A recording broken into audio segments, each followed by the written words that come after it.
এখন মার্চের শুরু, শীতের বিদায় এবং গরমের আগমন, আর কিছুদিন পরেই দোল উৎসব। এই সময় 2 দিন বা 3 দিনের ছুটিতে যদি ঘুরতে যাওয়ার ইচ্ছা থাকে তাহলে আমি বলবো অবশ্যই চলুন পুরুলিয়া। তার কারণ রঙিন পলাশ ফুলে এই সময় পুরুলিয়া এক নবরূপে সেজে ওঠে, আর এই রূপটি দেখতে প্রচুর মানুষ এখানে ভিড় করেন, যে দৃশ্য সত্যি অনন্য। পুরুলিয়ার কোথায় গেলে ভালো পলাশ ফুল দেখতে পাবেন, এছাড়াও আর কোন কোন জায়গাগুলি ঘুরবেন তার সমস্ত ডিটেল এই ভিডিওর মাধ্যমে আপনাদের সামনে তুলে ধরছি। পুরো ট্যুর প্ল্যানটা যদি পেতে চান তো ভিডিওটা অবশ্যই শেষ পর্যন্ত দেখতে থাকুন।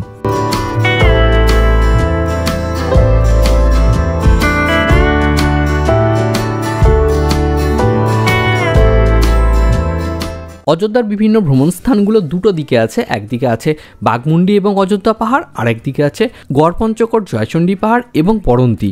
দুটোকে আলাদা আলাদাভাবে যদি ঘোরেন তাহলে 2 থেকে 3 দিন সময় লাগবে, আর টোটালটাকে যদি একসাথে ঘুরতে চান সেক্ষেত্রে 4 থেকে 5 দিন সময় লাগবে। এই ভিডিওতে বরন্তী, জয়চণ্ডী পাহাড় এবং গড়পঞ্চকোটে কোথায় কী দেখবেন তারই প্ল্যান দেব। আর অযোধ্যা বাঘমুন্ডি যদি ঘুরতে চান সেক্ষেত্রে সেই ভিডিওর লিঙ্কটা আমি ডেসক্রিপশন বক্সে দিয়ে দিচ্ছি, সেখান থেকে আপনি দেখে নিতে পারেন। এখন যে প্ল্যানটার কথা বলবো এটি 2 দিন 1 রাতে হতে পারে অথবা 3 দিন 2 রাতে হতে পারে। আর প্ল্যানটি অবশ্যই কলকাতা থেকে গাড়ি করে গিয়ে এবং গাড়ি করে আসার প্ল্যান দেব। ট্রেনে গিয়ে কিভাবে ঘুরবেন, কোন স্টেশনে নামবেন সেই ব্যাপারটা ভিডিওর শেষের দিকে বলে দেব। কলকাতা থেকে বাই রোড বরন্তী কীভাবে যাবেন সেটাই এখন ম্যাপের সাহায্যে দেখিয়ে দিচ্ছি। 2ভাবে বরন্তী যেতে পারেন। যদি খুব স্মুথলি যেতে চান NH দিয়ে তাহলে অবশ্যই দুর্গাপুর এক্সপ্রেসওয়ে দিয়ে যান। রানীগঞ্জ থেকে এই দিকে রাস্তাটা ধরুন এবং শালতোরা হয়ে বরন্তী পৌঁছে যাবেন। আমি ডানকুনি টোল প্লাজা থেকে টাইমটা দেখাচ্ছে এখানে 4.5 ঘন্টা। এবার কলকাতায় কোথা থেকে যাবেন তার উপর ডিপেন্ড করছে টাইমটা। আর এছাড়া আরেকটা রাস্তা আছে যে রাস্তাটা এতটা স্মুথলি নয় কিন্তু ন্যাচারাল বিউটিটা একটু বেটার। সেটা হচ্ছে এই ডানকুনি থেকে আরামবাগ, কতুলপুর, জয়পুর, জঙ্গল হয়ে বিষ্ণুপুর, বাঁকুড়া হয়ে আপনি শালতোরা চলে যেতে পারেন, সেখান থেকে বরন্তী খুব কাছেই। তো এই দ্বিতীয় যে রোডটার কথা বললাম এই রোডটা NH-এর মতো হয়তো ফাস্ট হবে না, টাইমটা একটু বেশি লাগবে, কিন্তু বেশ কিছু জায়গার ওপর দিয়ে যাবেন যেগুলো অবশ্যই ভালো লাগবে। বিষ্ণুপুরটা ঘুরে যেতে পারেন বা জয়পুর জঙ্গলটার মধ্য দিয়ে যাবেন। এছাড়া বাঁকুড়ার কাছে শুশুনিয়া পাহাড়টাও একবার ঘুরে যেতে পারেন। তো এই রুটটাও কিন্তু বেড়ানোর পক্ষে খারাপ না। তবে আপনি যদি একটা রুট দিয়ে যান এবং একটা রুট দিয়ে ফেরেন তাহলে এইটা ব্যবহার করতে পারেন যে যাওয়ার সময় বাঁকুড়া বিষ্ণুপুর হয়ে গেলেন বরন্তী, সেখানে থাকলেন, ঘোরাঘুরি করলেন, তারপর ফেরার সময় NH দিয়ে চলে আসুন। দুপুরের মধ্যেই বরন্তী পৌঁছে যাবেন, আর বরন্তী পৌঁছে গিয়ে অবশ্যই একটা হোটেল দেখে নিতে হবে। এখানে বিভিন্ন মানের রিসর্ট এবং হোটেল আছে। 700 থেকে প্রায় 4000 টাকা পর্যন্ত রুম পেয়ে যাবেন। যদি পিক সিজনে যান তাহলে আগে থেকে অবশ্যই হোটেলটা বুক করে যাবেন, তা নাহলে ওখানে গিয়ে হোটেল পাওয়াটা একটু সমস্যার হতে পারে। আর যদি অফ সিজনে যান তাহলে ওখানে গিয়েও স্পট বুকিং করতে পারেন। হোটেল নিয়ে ডিটেল ভিডিও আমি অলরেডি আপলোড করে দিয়েছি, সেই ভিডিওর লিঙ্ক ডেসক্রিপশন বক্সে দিয়ে দিচ্ছি। আর সেখান থেকে আপনি বেশ কিছু হোটেলের ফোন নাম্বার এবং তার রিভিউ দেওয়া আছে, সেইগুলো দেখে আপনারা বুক করে নিতে পারবেন। হোটেল পর্বতে গেল, এরপর এখানে কি কি দেখবেন সেটাই বলে দিচ্ছি। এখানকার মেন আকর্ষণই হচ্ছে বরন্তী লেক। বিকালের সময় হোটেল থেকে পায়ে হেঁটে আপনি লেকের ধারে চলে আসুন, জায়গাটি বেশ ভালো লাগবে। বিশেষ করে সূর্যাস্তের সময় এই জায়গাটা দারুণ দেখতে লাগে।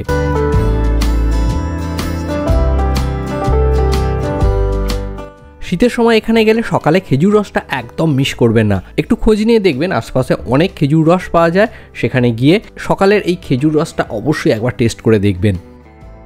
মার্চ মাসে এখানে গেলে বরন্তী লেকের আশপাশে অনেক পলাশ গাছ দেখতে পাবেন এবং পলাশ ফুলও দেখতে পেয়ে যাবেন। তবে এক জায়গায় অনেক পলাশ ফুল কোথায় দেখতে পাবেন সেটা ভিডিওর শেষের দিকে বলে দিচ্ছি। ব্রেকফাস্ট করে বরন্তী থেকে বেরিয়ে পড়ুন। এর পরের গন্তব্য গড়পঞ্চকোট। বরন্তী থেকে গড়পঞ্চকোটের দূরত্ব 10 থেকে 12 কিলোমিটার হবে। আর যাওয়ার পথে যদি ইচ্ছা যায় জয়চণ্ডী পাহাড়টাও একবার ঘুরে দেখে নিতে পারেন। গড়পঞ্চকোটও দেখবেন পঞ্চকোট পাহাড় এবং মল্লরাজাদের তৈরি কয়েকটা মন্দির। যদিও বেশিরভাগ মন্দিরগুলো ভেঙে গেছে। 1600 খ্রিস্টাব্দে মল্লরাজা রঘুনাথ সিংয়ের আমলে অনেকগুলো মন্দির প্রতিষ্ঠিত হয়, তবে বেশিরভাগ মন্দিরগুলি ধ্বংস হয়ে গেছে। এই মন্দিরটি এখনও টিকে আছে। দেখুন বেশ সুন্দর মন্দিরটি। এখানে মন্দিরের গায়ে খুব সুন্দর টেরাকোটার কাজ করা আছে। এই ধরনের টেরাকোটার কাজ বাঁকুড়া এবং পুরুলিয়াতে অনেক মন্দিরেই পেয়ে যাবেন। পাহাড়ের ওপরে আরেকটি মন্দির আছে, সেটা দেখতে আমরা এখন সবাই মিলে পাহাড়ের ওপরে উঠছি। প্রায় 20 মিনিট হেঁটে আসার পর আমরা মন্দিরের কাছে পৌঁছালাম। দেখুন এখান থেকে দূরের দৃশ্যটা বেশ সুন্দর লাগছে। এখানে স্থানীয় মহিলারা এসছে কাঠ সংগ্রহের জন্য, এটাই হয়তো তাদের জীবন জীবিকা। আমরা মন্দিরের একদম সামনে চলে এসেছি। মন্দিরের বেশিরভাগ অংশটাই ভেঙে গেছে, ওপরে চূড়ার অংশটা অবশিষ্ট আর বিশেষ কিছু নেই। আর চারদিকে এখানে প্রচুর পাথরের ব্লক পড়ে আছে, দেখতেই পাচ্ছেন। এই ব্লকগুলো থেকেই মন্দিরগুলো তৈরি করা হয়েছিল। আর মন্দিরের চারপাশটা বেশ সুন্দর করে পাথরের প্রাচীর দেওয়া আছে। এখন আমি মন্দিরের ভিতরে আছি। মন্দিরের ভিতরটা অনেকটাই অক্ষত আছে। দেখুন এই অংশে বিগ্রহ থাকতো, যদিও এখন কিছু নেই, ফাঁকাই পড়ে আছে।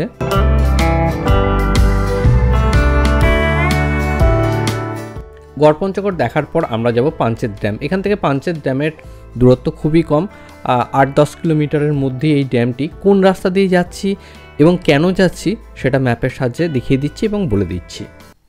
দেখুন ম্যাপের সাহায্যে দেখিয়ে দিচ্ছি। এই জায়গাটা পঞ্চকোট মন্দিরটা আছে, এই যে রাস্তাটা আছে এই রাস্তাটা দিয়ে পঞ্চকোট পাহাড়ের পাশ দিয়ে আমরা পাঞ্চেত ড্যামে যাচ্ছি।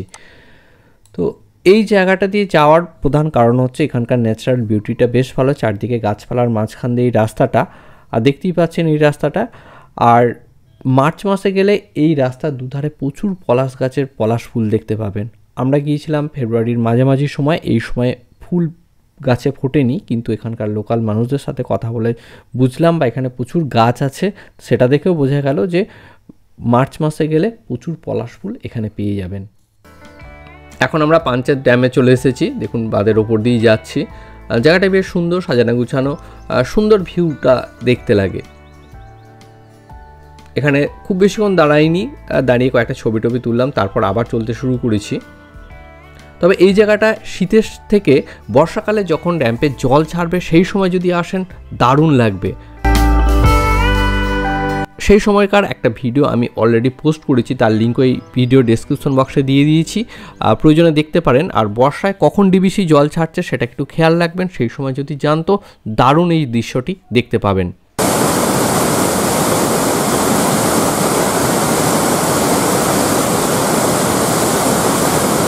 আগেরটা পাঞ্চেতের জল ছাড়ার দৃশ্য দেখছিলেন, আর এইটা হচ্ছে মাইথনের জল ছাড়ার দৃশ্য। মাইথন আমি অনেকবার গেছি, তো আজকেও ঘুরতে ঘুরতে চলে এলাম মাইথনে। দেখুন মাইথন জায়গাটা আমার খুবই ভালো লাগে, আপনাদেরও খুব ভালো লাগবে। মাইথন নিয়ে অলরেডি অনেকগুলো ভিডিও আমি আগেই পোস্ট করেছি। এখানে থাকার ভালো ভালো বেশ কিছু হোটেল, তার লিঙ্ক ডেসক্রিপশন বক্সে দিয়ে দিচ্ছি, সেখান থেকে দেখে নিতে পারেন।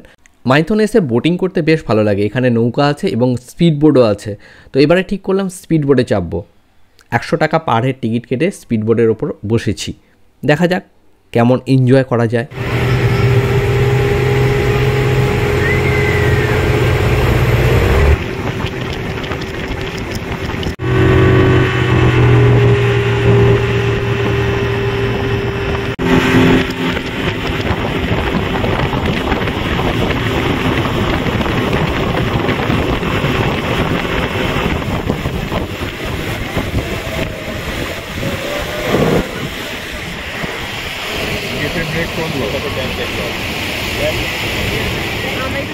বেশ ভালোই এনজয় হলো। এরপর ফেরার পালা। মাইথন থেকে আমরা কিছুটা গিয়ে এনএইচ ধরবো। তো এই টোটাল ট্যুরটা একটু অন্যভাবেও আপনারা প্ল্যান করতে পারেন।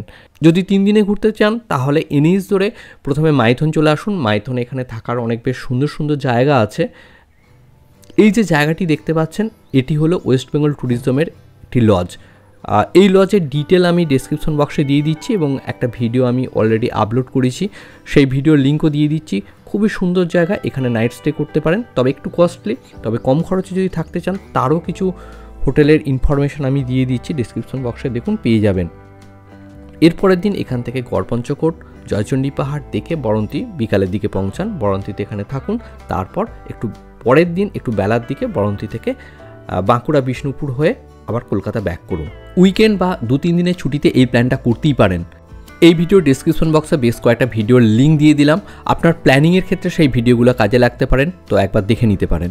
এই প্ল্যানিংটা শুরুটা মাইথন দিয়ে করতে পারেন, বরন্তীতে শেষ করতে পারেন, অথবা উল্টোটাও করতে পারেন, কোনো অসুবিধা নেই। আর এই টোটাল প্ল্যানিংটা আপনার কেমন লাগলো অবশ্যই কমেন্ট বক্সে লিখে জানান। আর ভিডিওটা ভালো লাগলে লাইক এবং শেয়ার করতে একদম ভুলবেন না। আর শেষে একটা রিকোয়েস্ট, আমাদের চ্যানেলটি যদি এখনও সাবস্ক্রাইব না করে থাকেন প্লিজ সাবস্ক্রাইব করে দিন।